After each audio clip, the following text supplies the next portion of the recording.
was a kind of morning that smelled like new bread and sunlight.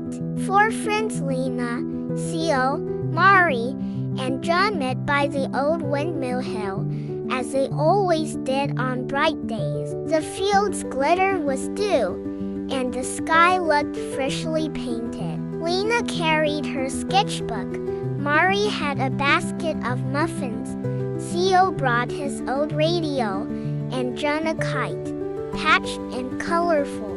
It was their summer ritual, a day to do nothing but everything. The village still yawned awake, chimneys puffed, roosters bragged. The four walked along the cobblestone paths, humming the radio tune that always played on mornings like this. John said the wind sounded friendlier today. Theo laughed. Maybe it missed us. Lena smiled quietly, as if she believed him. They reached the meadow by the stream. Mari spread a blanket. Crumbs of sunlight danced on the grass. Lena started sketching the clouds, trying to catch their shapes before they changed. Theo fixed the radio's antenna, whispering like it was alive. John ran uphill with the kite, shouting, "Fly, fly, old friend." The kite wobbled, then soared a ribbon of color against the bright sky. They cheered. The radio crackled, catching something unusual, not a station, but a soft hum, like someone singing far away. "Did you hear that?" Mari asked.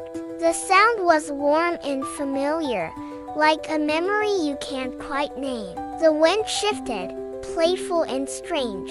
It brushed past them, making the grass bow and the muffins roll. Lena's pages fluttered, one drawing tore free and danced into the sky. Theo chased it, laughing, "The wind stealing your art." But Lena watched with wonder. "No, I think it's showing us something." The torn page drifted higher, then began to glow faintly, just enough to shimmer like morning mist. The radio's hum turned into faint words. "Follow." John's kite tugged hard toward the old windmill hill.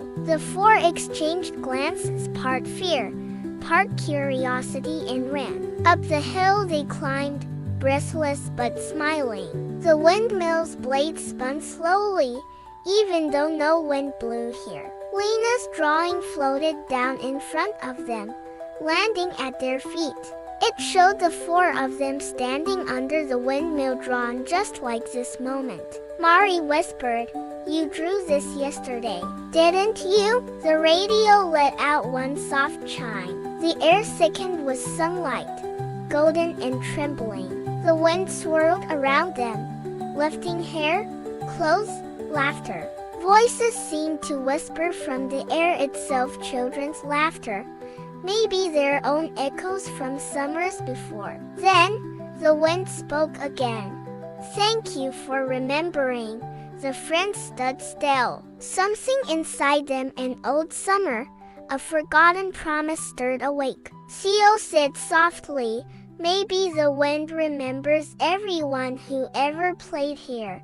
Mari smiled with watery eyes. "Then we're part of it now." The kite dipped once, then landed gently beside them. The light faded back to soft daylight. Lena picked up the drawing. The paper now had faint silver dust on it. The radio was silent but warm to touch, as if holding a heartbeat. John grinned. "Guess we got our story for today." They sat under the windmill, eating muffins that now tasted a little sweeter. The afternoon drifted by. They talked about everything and nothing: clouds, dreams, what they'd be when they grew up. The kite lay beside them, content. Lena slipped the silver sparkled page back into her book. "I'll never draw anything prettier than this day," she said. As the sun lowered behind the hills, the wind brushed past once more, gentle, grateful. The kite lifted itself just a little, like waving goodbye. The radio clicked once, then played a soft hum again, a tune only they would know. Mari whispered, "See you next summer."